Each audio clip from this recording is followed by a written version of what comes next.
Can you hear me all right? I haven't tested this yet. That's how somebody with COVID sounds, playing Chopin Nocturne, an E-flat major.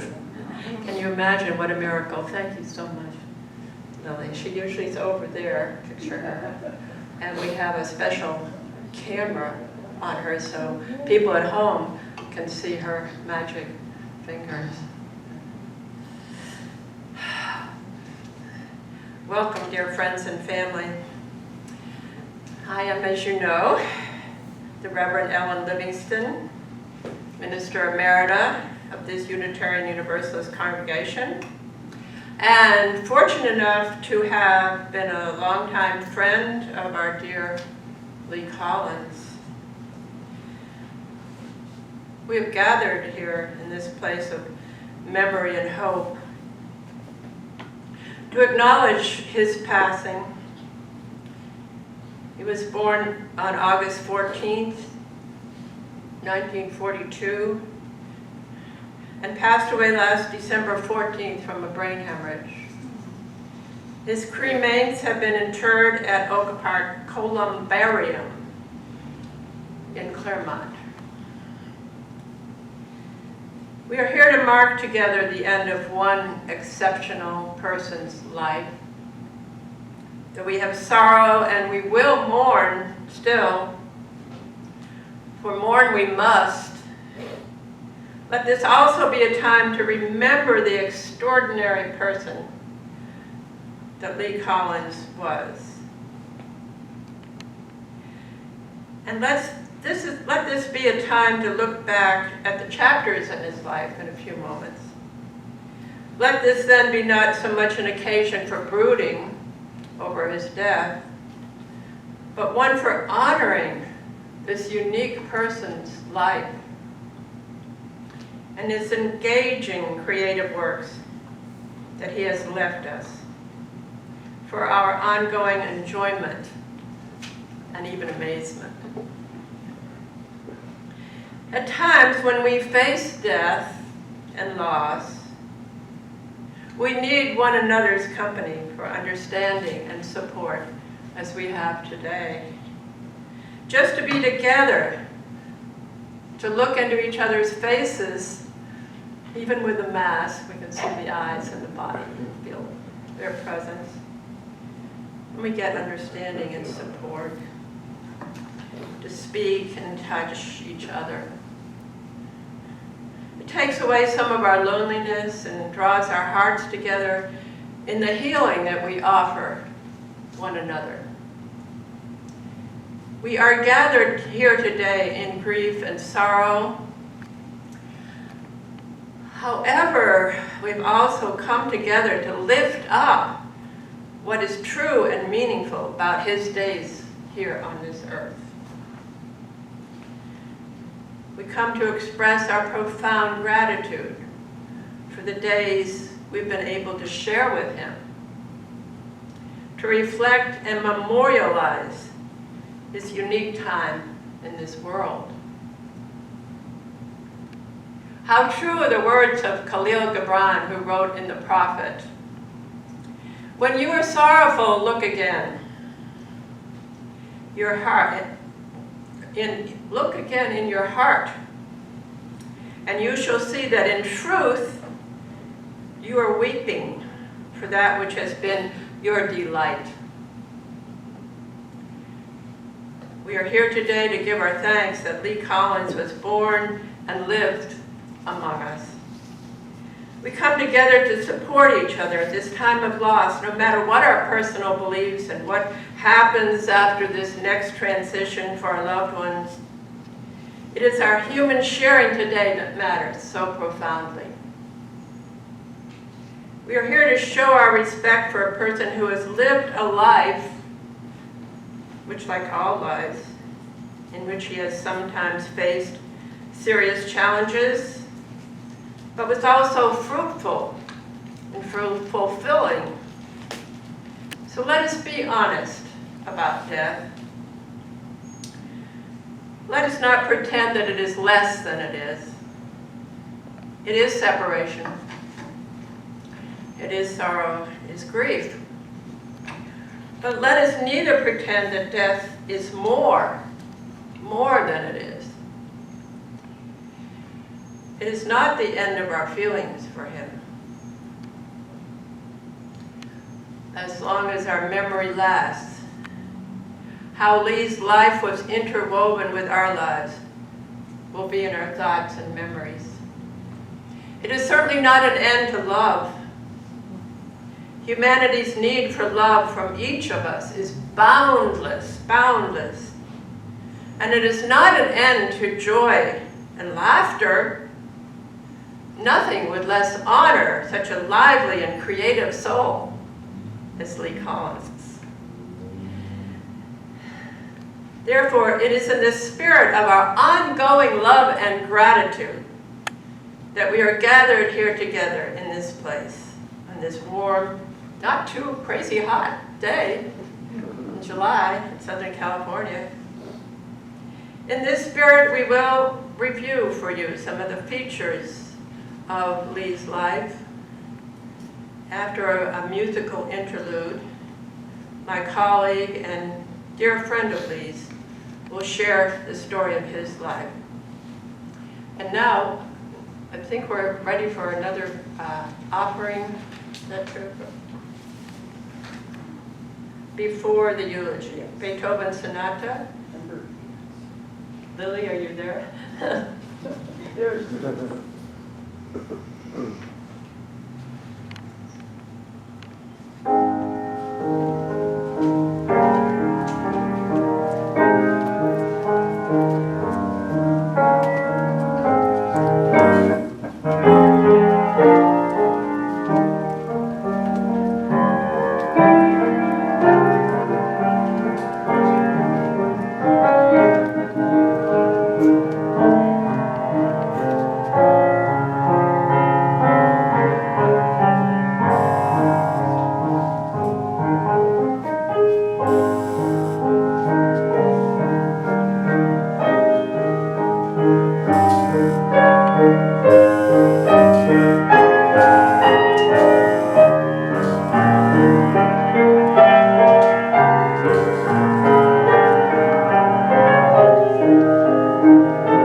Reverend Kathleen Reeves.